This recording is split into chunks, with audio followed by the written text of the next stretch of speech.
ओम शांति। अव्यक्त मुरली का सार 5 नवंबर 2023। मुरली का टाइटल करनहार और करावनहार की स्मृति से कर्मातीत स्थिति का अनुभव। बाप दादा ने कहा, सेवा और स्व पुरुषार्थ इन दोनों की गति में बैलेंस रखने वालों को ही बाप की ब्लेसिंग मिलती है। तुम हो कर्मयोगी तो कर्म के समय भी योग का बैलेंस रखना चाहिए, लेकिन बैलेंस तभी रहेगा जब हर कर्म करते यह स्मृति रहे कि मैं करनहार हूँ और बाप करावनहार है।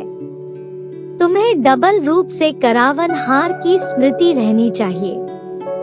एक तो बाप करावनहार है और दूसरा मैं आत्मा भी इन कर्मेंद्रियों द्वारा कर्म कराने वाली करनहार हूँ। माया के आने का गेट एक ही शब्द है मैं। तो माया के गेट को आज ही पूरी तरह से बंद करो। अगर कर्मातीत बनने का लक्ष्य है तो हर कर्म करते करावनहार की स्मृति में रहो। इससे तुम्हारे ऊपर कर्म की अच्छे या बुरे फल का प्रभाव नहीं पड़ेगा और तुम कर्मातीत अवस्था को पालेंगे।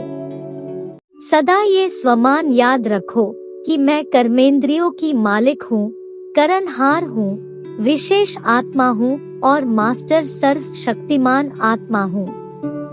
फिर कभी मन, बुद्धि और संस्कार के वश नहीं होंगे। कर्म करते बीच बीच में इन कर्मेंद्रियों से डिटैच होने का अभ्यास करो।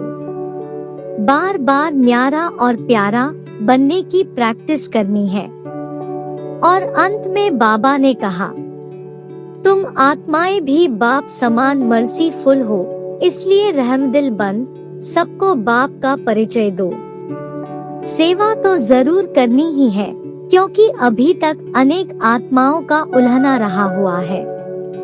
तो यह सेवा भाव रखने से फिर किसी के प्रति कभी भी घृणा या ईर्ष्या या क्रोध की भावना नहीं आएगी। आज का वरदान, आज्ञाकारी बन बाप की मदद व दुआओं का अनुभव करने वाले सफलतामूर्त भव। विस्तार है, बाप की आज्ञा है मुझ एक को याद करो। एक बाप ही संसार है, इसलिए दिल में सिवाय बाप के और कुछ भी समाया हुआ न हो। एक मत, एक बल, एक भरोसा, जहाँ एक है वहाँ हर कार्य में सफलता है। उनके लिए कोई भी परिस्थिति को पार करना सहज है।